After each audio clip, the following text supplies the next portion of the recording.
Beberapa hari setelah memasuki perusahaan penipuan, volume penjualan mencapai 300 juta. Bisakah Anda bayangkan? Dia menipu banyak pria, wanita, dan anak-anak. Baru beberapa hari yang lalu, bosnya memberi sebuah tugas. Apakah Yang Sil mampu menyelesaikannya? Dia melakukan pekerjaan yang tak terhitung jumlahnya. Hilang berkali-kali. Dia akhirnya mewujudkan impian pada usia 35, menjadi pekerja kontrak untuk Biro Keamanan. 2 tahun berlalu dalam sekejap. Yang Sil naik kereta bawah tanah untuk bekerja hari ini. Dia melihat seorang pencuri mencuri dompet. Dia melihat namun tidak berani menegur. Namun demi kebenaran, dia bertindak dengan berani. Kemudian dia meraih baju pencuri saat keluar. Pencuri itu menghempaskan tangan untuk memukulnya. Saat itu, ada seorang polisi wanita datang. Beri pencuri itu tendangan yang tajam.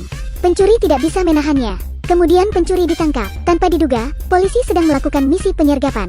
Setelah perkelahiannya, aksinya itu terekspos. Yang Sil akan terlambat sampai kantor. Dia segera berlari ke unit. Namun saat di kantor, dia dipecat. Hanya bisa mendapatkan subsidi pengangguran. Tapi saat ini, titik balik dalam hidupnya. Yang Sil tidak sengaja mendengar panggilan bosnya. Bosnya ditipu.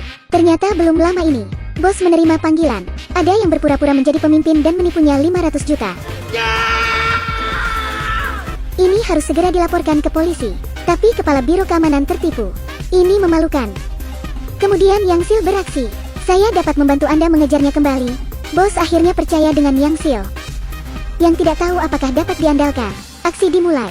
Yang Sil melamar ke perusahaan penipuan. Saat berpartisipasi dalam pelatihan prakerja, dia melihat wajah yang familiar. Bukankah ini polisi wanita di kereta bawah tanah? Ternyata poluan itu gagal karena misi terakhir. Diturunkan dan datang ke sini sebagai agen yang menyamar. Tujuannya adalah untuk menemukan pria besar di balik layar. Yang Sil tak akan mundur untuk mendapatkan uang. Sekarang tujuan aksinya sudah jelas. Yang Sil mendapatkan kepercayaan dari manajer. Awalnya dia ragu untuk melakukannya. Saya tidak berharap untuk menipu satu demi satu. Namun tak lama kemudian, dia menipu 300 juta. Langsung menjadi unggulan di sana. Memenangkan penghargaan dari manajer. Perusahaan memujinya. Juga secara khusus menyelenggarakan tarian. Polisi wanita itu memanfaatkan kesempatan ini. Setelah semua orang minum, dia pergi untuk mencuri informasi ponsel manajer. Tidak sengaja dilihat oleh Yang Sil. Polisi wanita berkeringat dingin untuk menutupi aksinya. Namun Yang Sil pura-pura tak terjadi apa-apa. Saat mereka sedang pesta, pada waktu bersamaan, polisi wanita yang dikirim untuk menyamar telah bertindak. Yang Sil yang menyamar juga bertindak. Keduanya menyelinap masuk, mencoba mencari informasi. Mereka tidak sengaja memancing perhatian keamanan, membuat pengejaran jalan yang gila.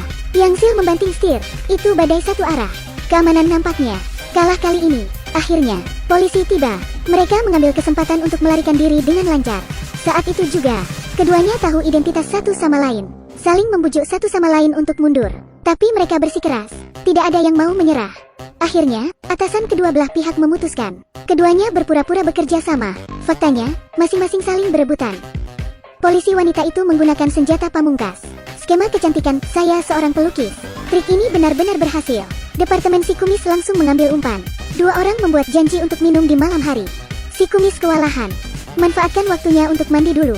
Polisi wanita itu dengan cepat menyalin informasi ponselnya. Tapi kecepatan salinnya tidak kuat. Hampir ditemukan kumis. Sementara Yang Sil, dia tidak memiliki keterampilan memikat. Sehingga menemukan karyawan lama untuk memulai. Bertanya beberapa informasi. Manajer tampan adalah putra angkat pemimpin di balik layar. Dan pemimpin itu dikatakan mengerikan. Orang yang menjadi sasarannya akan menghilang. Keduanya memutuskan untuk memulai dengan manajer. Pada saat yang sama, seorang karyawan tiba-tiba pergi. Polisi wanita meminta Yang Sil untuk memeriksa karyawan itu. Dan dia yang akan merayu manajer tampan itu sendiri. Dengan memanfaatkan kecantikan. Tapi Yang Sil menaruh hati untuk manajer. Namun manajer itu bersikap dingin kepada polisi wanita. Justru sangat antusias dengan Yang Sil. Mengajaknya makan ayam goreng. Kemudian meminta nomor telepon sebelum pergi. Polisi wanita yang menunggu di pintu melihat. Kemudian keduanya kembali ke rumah Yang Sil. Rumah Yang Sil sangat kumuh. Yang Sil bilang dia ditipu. Itu sebabnya dia berusaha mengungkap kebenaran. Ini membuat poluan terkesan. Kemudian dia membawa Yang Sil pindah ke rumahnya. Keduanya minum sedikit anggur dan mengobrol bersama. Mencibir di perusahaan penipuan bersama-sama. Setelah itu, mereka tidak berkelahi lagi dalam menyelesaikan tugas. Sebaliknya, manfaatkan posisinya untuk memeras para pejabat korup itu yang mengambil hak kaum lemah. Setelah sekian hari berjuang bersama, keduanya semakin bersahabat, pergi minum bersama. Pada saat itu, kesempatan untuk menemukan pemimpin akhirnya datang. Hari ini perusahaan memutuskan untuk menangkap sasaran besar. Yang Sil dan polisi wanita itu mengambil inisiatif untuk berpartisipasi.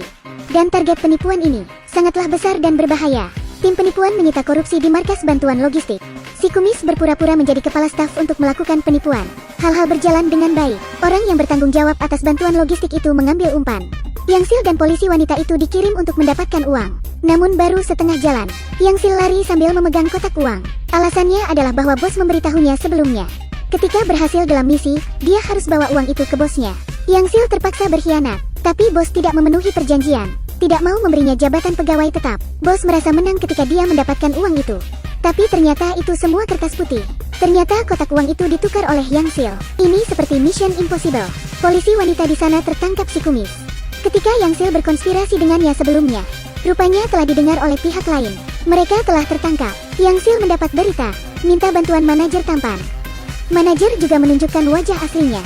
Untuk menyelamatkan polisi wanita, Yang Sil justru masuk ke dalam perangkap. Keduanya diikat bersama. Pemimpin si balik layar akhirnya muncul. Bukan orang lain. Dia adalah si manajer yang tampan. Sebenarnya tidak ada presiden sama sekali. Ayahnya meninggal dengan kebencian ketika saya masih muda. Menyebabkan manajer membenci masyarakat. Selesai berbicara keras, manajer memerintahkan anjing untuk menjaga pintu. Tak diragukan. Keterampilan tangan Yang Sil menyelamatkan mereka lagi. Gunakan keterampilan berbicara dengan anjing. Dia bahkan memiliki sertifikat pertukaran hewan peliharaan. Berhasil menjinakkan anjing ganas. Dia terlihat konyol di depan polisi wanita itu. Pada waktu bersamaan, polisi tiba tepat waktu berdasarkan lokasi telepon dan menangkap para penipu. Berkat operasi gabungan dua wanita itu, jadi kasusnya berakhir dengan sukses. Yang Sil dan polisi wanita itu menjadi sahabat yang baik. Yang Sil juga menemukan pekerjaan, menjadi dosen komunikasi hewan peliharaan. Film ini memberitahu kita sebuah kebenaran, bahwa keterampilan itu penting. Satu keterampilan lagi, satu lagi cara menghasilkan uang. Dengan keterampilan mungkin Anda bisa selamat di saat kritis. Oke, sampai jumpa lagi.